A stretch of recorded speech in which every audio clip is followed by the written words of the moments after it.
Welcome to the Defense and Aerospace Report. I'm Vago Muradian here at the Naval Submarine League's annual conference and trade show in Northern Virginia, #1 gathering of U.S. submariners from around the world to talk about the service's future, strategy, its technology, budgets, and more. And we're here on the trade show floor at L3 Technologies. Full disclosure, L3 is one of our sponsors as well, to talk to Bill Toti, retired United States Navy captain, Naval Academy graduate, and also president of the Maritime Systems business. Bill, it's always a pleasure seeing you. Thank you very much, Vago. Great seeing you too. Great seeing you, a fellow life member of the Submarine League. So that's great.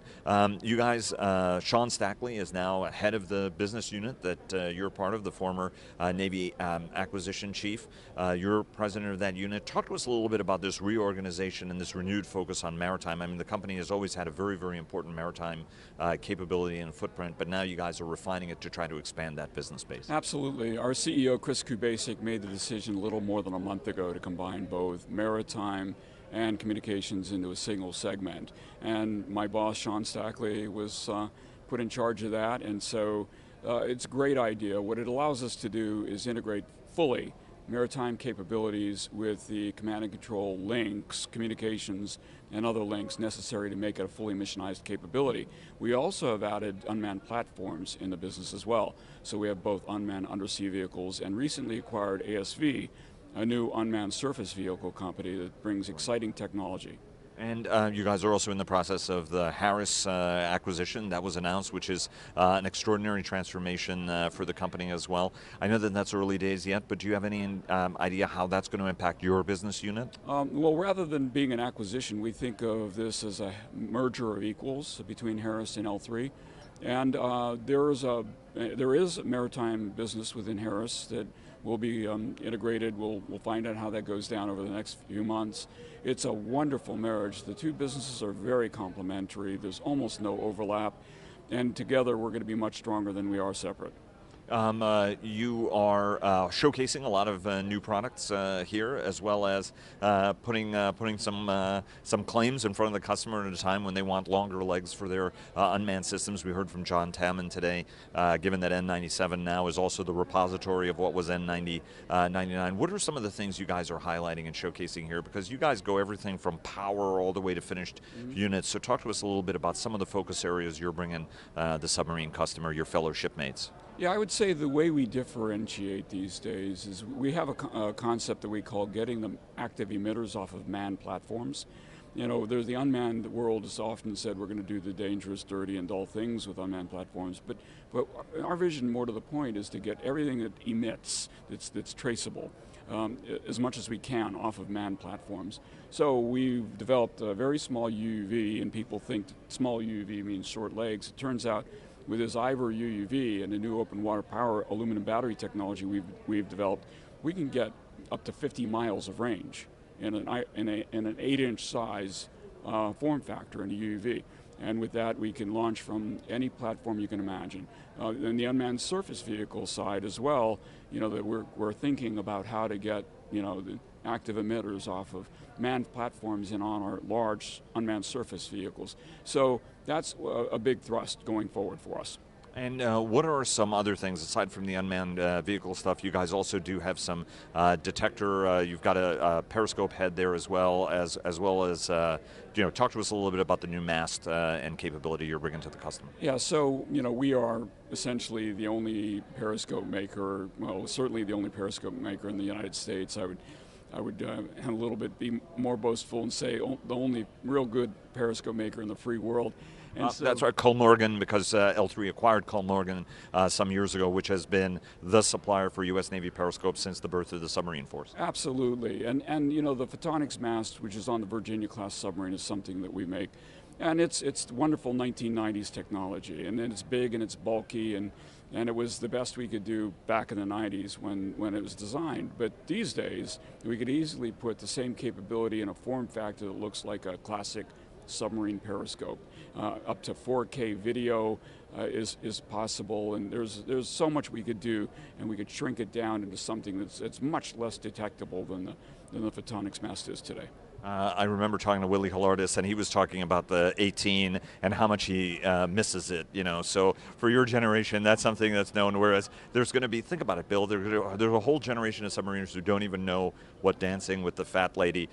I'm not endorsing the statement, but it's actually Dancing with the One-Eyed Lady, because the periscope, foreign periscopes often are binocular, but ours are monocular. So yeah, Lauren Stroud had a little seat on it, though, which was kind of cool if you were on Periscope watch. Yeah, they called that Periscope roundabout, right? And then we Americans envied them because we would have to stand for 6 hours at a time spinning that thing around. There's a kind of a cultural thing for us old submariners where we loved the fact that we would hang on to Das Boot-like, right?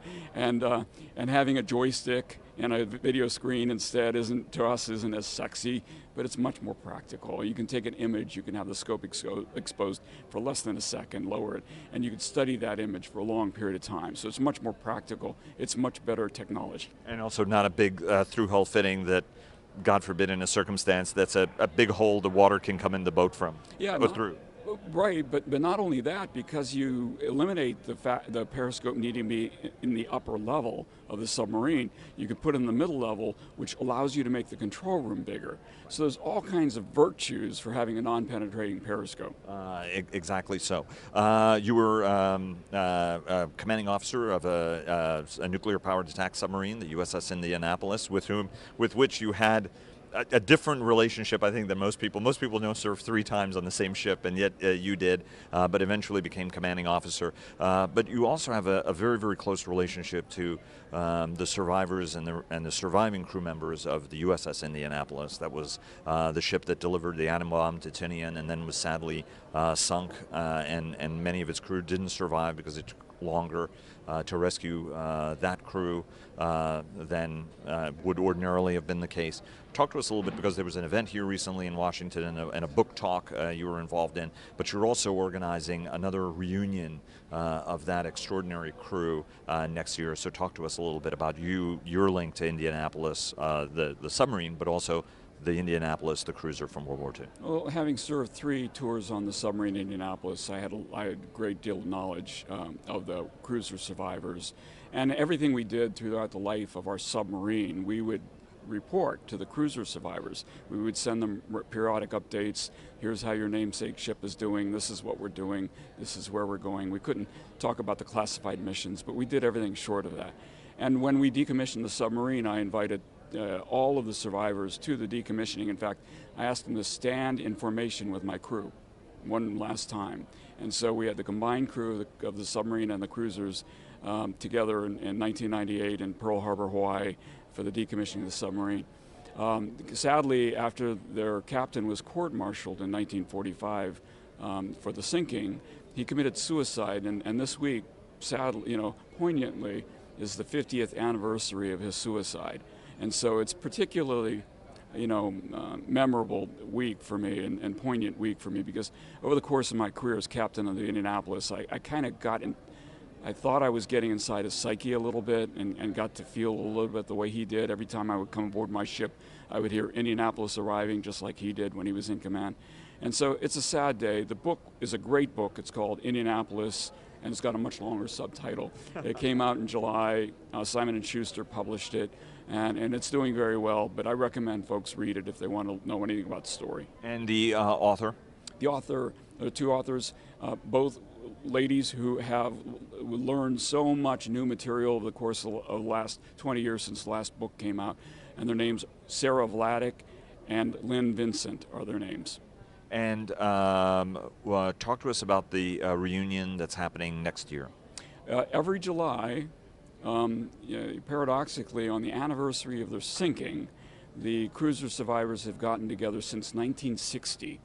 And so in this July will be another one. Sadly, we only have a handful of survivors left. The first one I went to back in the 1990s, there were 200-ish survivors present, and now I think the actual number today is there's 16 survivors that are alive. And so over the years, watching the number of those guys dwindle, these great American heroes dwindle over time, has been one of the most poignant things I've had to deal with over the course of our association with them. Such great heroes. It is. It's an extraordinary. It's an extraordinary thing you did to really bring that crew in and to connect them with their namesake ship. This has actually been just an incredible show because you run into so many old friends who are illustrious submariners in their own right. You know, we spoke to Al Kellum. There's Big Al Konecny, who I think started the project, right, to team ships with. Was that one of Big Al's initiatives? Oh, you know, Big Al has a bunch of initiatives. He's a force of nature, and but we were doing the association with our cruisers friends back in the early 1980s when I first came on board. And so we had a long association, and that might have been unusual. I think what Al did was he took the fact that we were associating ourselves with our prior shipmates, and he expanded it fleet-wide, and basically said, if you have a city or you have a precursor ship that's with the same name, you ought to connect with those people, and that's what we try to do. That's really neat. And why is the Submarine League so so important to you, and why is this such an important event, whether you're on the business side of things or whether you're on the intellectual side of things or whether it's just catching up with shipmates and friends? Well, I think on the technology side, it's a wonderful time to have informal conversations with leaders that are still on active duty and make sure that they understand ways things are going, the art of the possible in technology, because it's really hard to set up formal meetings to do that in a very efficient manner, and I think they learn a lot. We learn as well, obviously, from them and how the evolving landscape is, and so, you know, how the deployments are changing and the near-peer competitive nature that we find ourselves in today. And those conversations are very, although I had tremendous operational experience with 7 deployments. My last deployment was in 1998, and right. So I'm dated, and understanding what's going on, you know, now is really important for us industry leaders. And then I would say, you know, from the visibility and recruiting side, it's really important that people that recognize what the Submarine League is and why it's so important that we have a very strong submarine force in the United States, and we try to make that one of our missions as well. And Hunter Killer, hopefully another recruiting tool for the submarine force. Yeah, you know, one of the things I'm sad about actually is I walk around and talk to submariners. I was at Naval Postgraduate School when Top Gun came out, and there wasn't a pilot who didn't see that movie opening weekend. And I've been very disappointed. Submariners out there, you go see this movie because it's one of the best recruiting tools we have. But if people don't come and see it, it won't stay in theaters very long. So see the movie. That's right. Everybody should go see it, and they should see it twice. And George Wallace did a great book. He's working on a sequel, and if it's popular enough, Gerard Butler will do the sequel. Bill, thanks very much. It's always a pleasure talking to you. President of L3 Technologies Mission Maritime Systems Business. Thanks very much again. Retired United States Navy Captain, former Commanding Officer of Indianapolis. And how do you think Navy's going to do against Army this year? We're going to win easy this year. Yeah, okay. Very confident, Bill. Best of luck, and I'll keep my fingers crossed for the team. Thank you very much. We'll see you, Vago.